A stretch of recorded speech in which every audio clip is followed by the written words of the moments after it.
So, hello, first things first. English is not my first language, so bear with it. And what I want to show you is this here.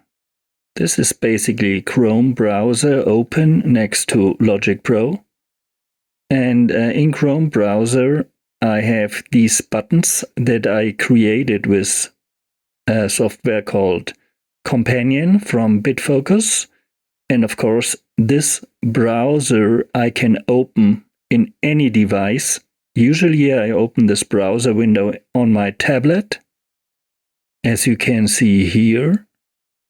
And I click these buttons on my tablet to control Logic Pro. So what I did here, I created this first row, which represents Logic's row up here. Like if I hit the media browser, you can see the media browser opening up. Here I have Smart Controls Mixer Editor. If I click this, I click on Smart Controls, I get my Smart Controls. If I click the mixer, I get the mixer, the editor, then the windows on the right, the Apple Loops browser, and so on. And that's basically what this is. So you click the buttons on your tablet, on your phone, or wherever you want to click them, and you can control Logic. To download Bitfocus Companion, you go to their website. Link is in the description. You press the download button. You have to sign up in order to be able to download it, and then you just download it. I download the beta version, in this case, for Intel Mac. Once it is downloaded, you open it up and you just drag it into your applications folder. And when you first open it, you have to give it all the permissions it needs, and it will ask for it. And that's it. In order for Logic to communicate with Companion, you open up Audio Midi Setup. You click on the IAC driver, and you create a virtual MIDI port by hitting the plus button here. I don't need that one. So I created one and I named it Bus Tablet because it is the MIDI port on which Logic will communicate with my tablet through Companion. Apply, and that's that. Now you can open up Companion, and it will show up here in your menu bar, and you can launch it, and it will open up in Chrome browser.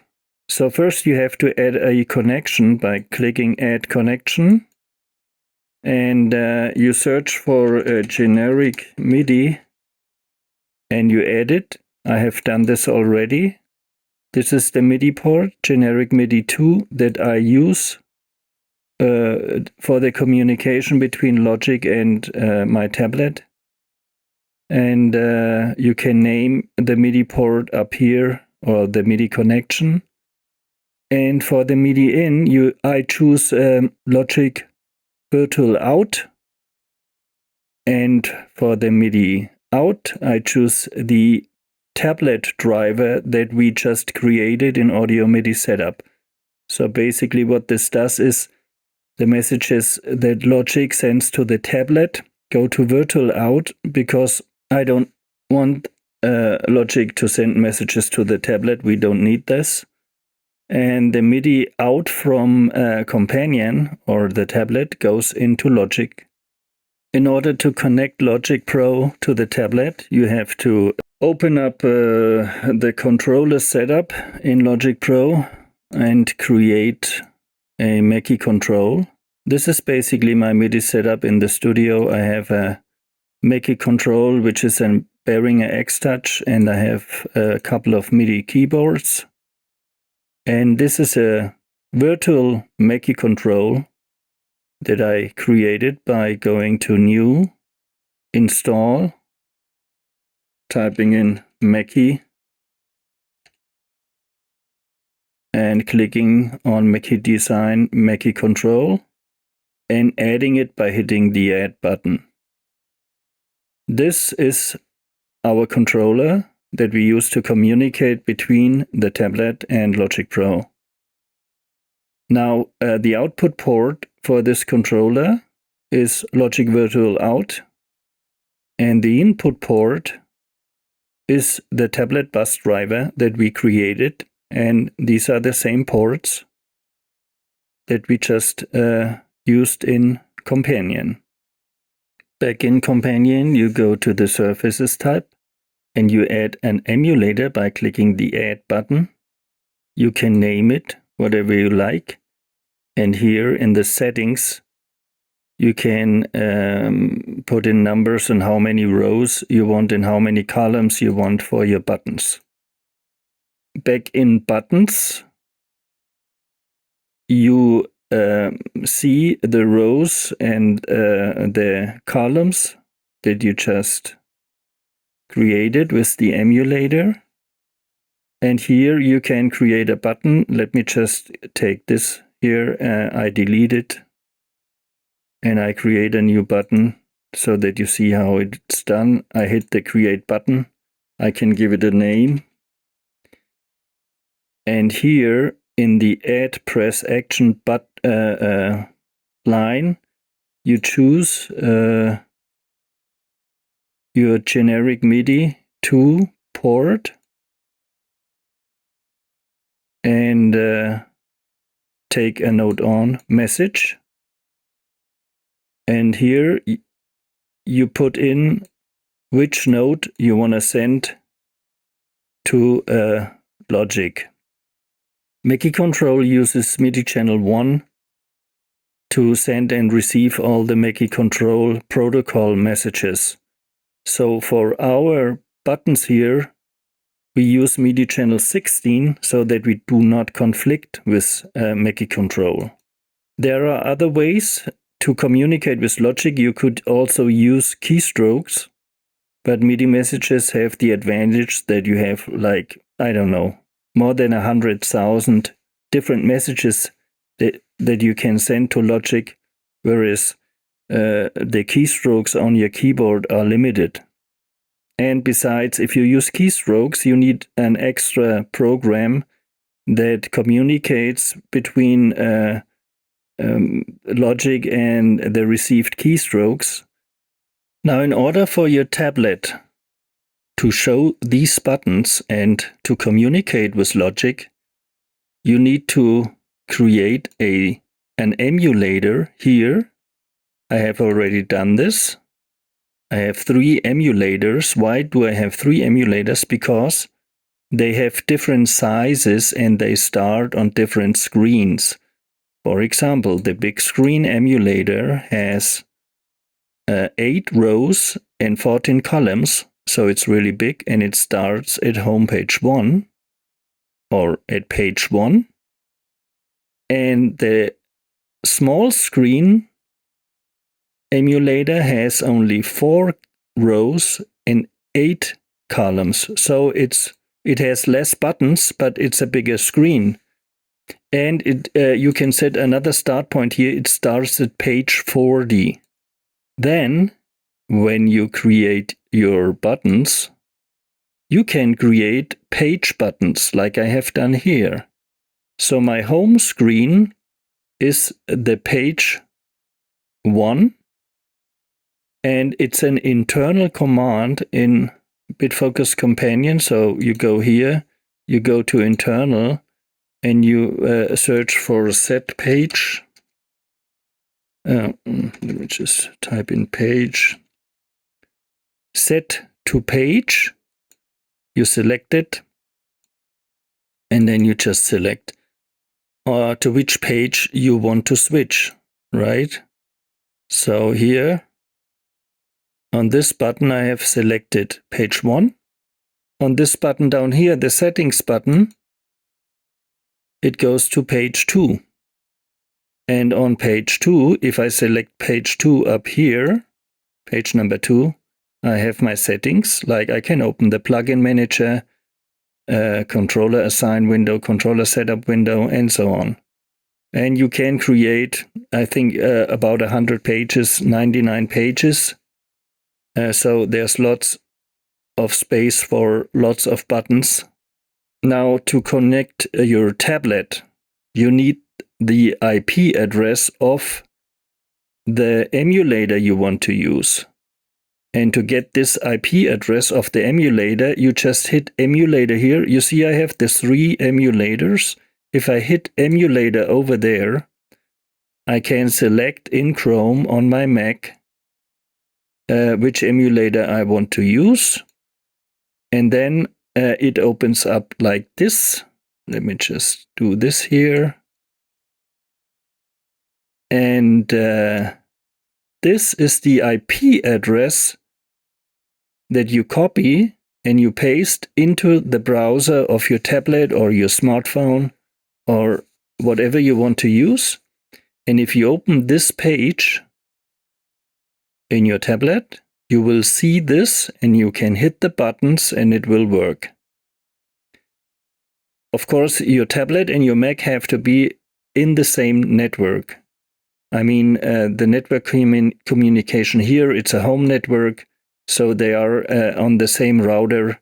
My tablet is Wi-Fi, my Mac is Wi-Fi. They connect to the same router, so they communicate over this router. If you have a different network setup, you have to figure out how your Mac and your tablet communicate to each other. So in order to create a button, you just choose an empty space here and you create a button. You can give it a nice little picture. Let's take this one here. It's PNG files. Then you choose from your generic to Midi driver the node on communications protocol or whatever you want to call it. I don't know. Midi channel 16, Midi node number, let's take 78, velocity 79, and that's it. Then over in Logic, you go into your key commands editor, you pick any command or you want to control. So show hide graphic keyboard, for example. And I click the Learn New Assignment button and I just hit the newly created button over here. So it sends the message to Logic. And Logic then shows me that it has learned the message. I can double click it here. And it's here, Midi channel 16, this Midi node number, velocity 79. And you can close this. And if you hit the button now, it will show the Midi keyboard. And hit it again, it will close it. And this is how you create buttons and have them communicate with Logic Pro in order to control Logic Pro. If I click a button here, for example, New Track, the New Track button creates a new track in Logic Pro. And I gave it the Midi channel 16, the Midi node number 25, and the velocity 1. The button next to it has exactly the same, just velocity 2. It creates an instrument track. Now in Logic,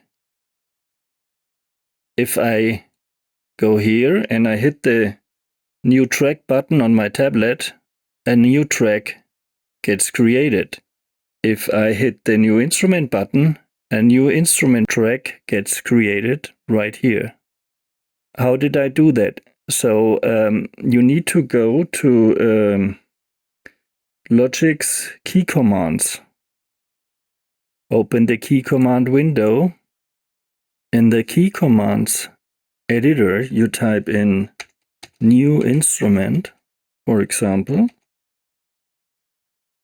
new software instrument track. And you see I have already, oops, there's one too many.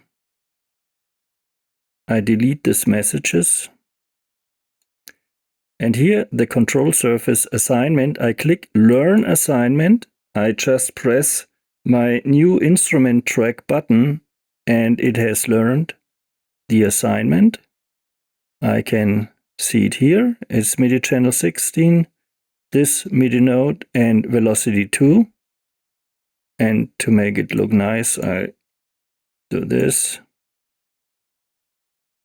And now Logic knows if I press this button here, New Instrument, it will create a new instrument. And that's how it works. Usually in Companion, I use MIDI notes to send messages to Logic. Like for example, if I want to use the scissors tool, I have MIDI channel 16 here, MIDI note number 33 and velocity 54. And if I'm in Logic and I want the scissors, I just hit the scissors on my tablet and the scissors appear because in the key commands I have programmed the scissors tool up here. If I double click it with note channel 16, this MIDI note and velocity 54. So usually I use MIDI notes, but you can also use Mackie control protocol to communicate, because as we did earlier, if we open up the controller setup, we use a Mackie control to communicate between the tablet and Logic. So you can also send Mackie control messages, and I did this with these buttons here, the instrument button. I show it to you in Companion. So the instrument button has not MIDI channel 16, but MIDI channel 1. So it sends a Mackie control message. It's the MIDI note number 65 and the velocity 127. And it's the MCP message code for selecting only the instruments in the mixer. So I open up the mixer, and now if I hit instrument button, it just selects all my instruments. If I hit the aux button, all my auxes get selected. If I hit global view over here on the tablet, I get the global view again. I can toggle between single track, all track, and just tracks. And I can toggle here between track and all. And I did not find a solution in the key commands for these buttons here. So with Mackie control protocol, it works, but I didn't find another solution. And that's that. And you're all set. You know how to create buttons. You know how to set up your MIDI. You know how to set up Companion. You know how to set up Logic. Now you just have to create buttons and go wild. Like I did. I want to show you something that I really like about this. Like if I have a lot of tracks like here, I can collapse them by hitting this, and I only see my, let me just delete these. I can see only my track stacks. Then I take this here, the all drums track stack, and I can expand it by hitting this button here. So it's only the drums. I select all the drums. Now I hit the button hide unselected, and now I only see my drums. If I open the mixer now, it will only show the drums and the effect sense of the drums, which is really handy. I can also unhide all. Now I see all tracks again. I close the mixer here. I expand all by hitting this button. Now, for example, I can select only the summing tracks, which are the track stacks, by hitting this button here. I hit it. Then I can go to groups, which I have over here, and I say group these tracks. I open the group window, and I have them here, and now I can hide them by clicking this. So now my track stacks are hidden. Only the instruments in these track stacks remain visible, which is very handy when you want to mix. You only see your instruments and not your track stacks, which are buses, right? So if I unhide them, I can go to hide unselected. And now I only see my summing buses or my track stacks in Logic. Unhide all. Collapse all by hitting this button. Now I can only mix my summing buses, like the drums and the bass, the music, and the vocals. Now, since I have an Behringer X-Touch, which only has 8 faders, this is a really nice workflow to always have the 8 faders here. Like, for example, I want to mix the drums. As I showed earlier, I just take all the other stuff and hide it by clicking hide.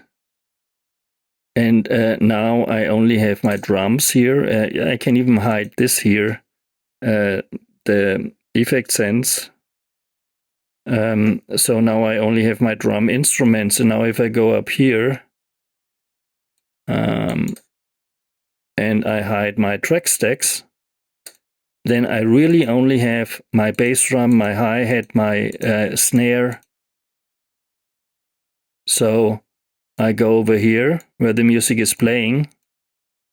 I select them and I hit the button here, solo regions.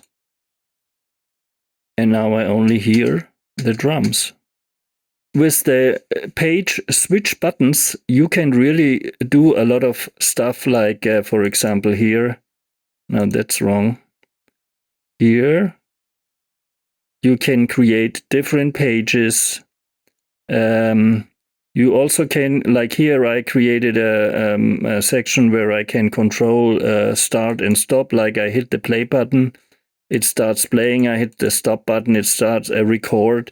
This page is inactive now. The MIDI notes that are behind these buttons don't work with this logic right now. But you can create anything you want and control logic that way.